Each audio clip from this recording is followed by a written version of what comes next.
നമ്മുടെ സുരേഷ് ഗോപി, തൃശ്ശൂരിൽ നിന്നുള്ള MP, നമ്മുടെ കേന്ദ്ര സഹമന്ത്രി, അദ്ദേഹം നടത്തിയ കലുങ്ക് സംവാദ പരിപാടി. അതിപ്പോ ഭാരത ജോഡോ യാത്ര പോലോ അല്ലെങ്കിൽ ജനസമ്പർക്ക പരിപാടി പോലോ വലിയ വ്യാപകവും വിപുലവുമായ ഒന്നല്ല, അങ്ങനെ പറയുന്നില്ല. പക്ഷെ അതിൻ്റെ ഈ ഉദ്ദേശം ജനങ്ങളുമായിട്ട് സംവദിക്കുക, അവരുമായിട്ടൊന്ന് അടുത്ത് ഇടപഴകുക.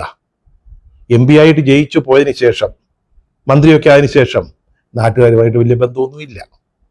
പഴയ പോലെ തെരഞ്ഞെടുപ്പിന് മുമ്പ് അദ്ദേഹത്തിന്റെ സാന്നിധ്യം സാധാ അവിടെ ഉണ്ടായിരുന്നു, ആളുകളുമായിട്ടൊക്കെ ഇടപെട്ടിരുന്നു. അതിനുശേഷം അത്ര വലിയ ബന്ധങ്ങളൊന്നുമില്ല, ഇടപാടൊന്നുമില്ല.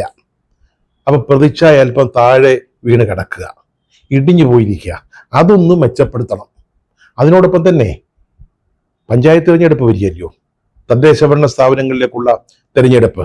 അപ്പൊ ഇങ്ങനെ സുരേഷ് ഗോപിയെ പോലെ സ്റ്റാർ വാല്യൂ ഉള്ള, ഗ്ലാമറുള്ള കേന്ദ്രമന്ത്രിയൊക്കെയാണ്, സിനിമാ നടനാണ്, ഇപ്പോഴും ഏതോ സിനിമയിൽ അഭിനയിക്കാൻ പോവുകയോ മറ്റോ ആണ്. അഭിനയിച്ചോന്ന് തോന്നുന്നു, ഏതോ ഒരു വക്കീലിന്റെ റോളിൽ അഭിനയിച്ചല്ലോ.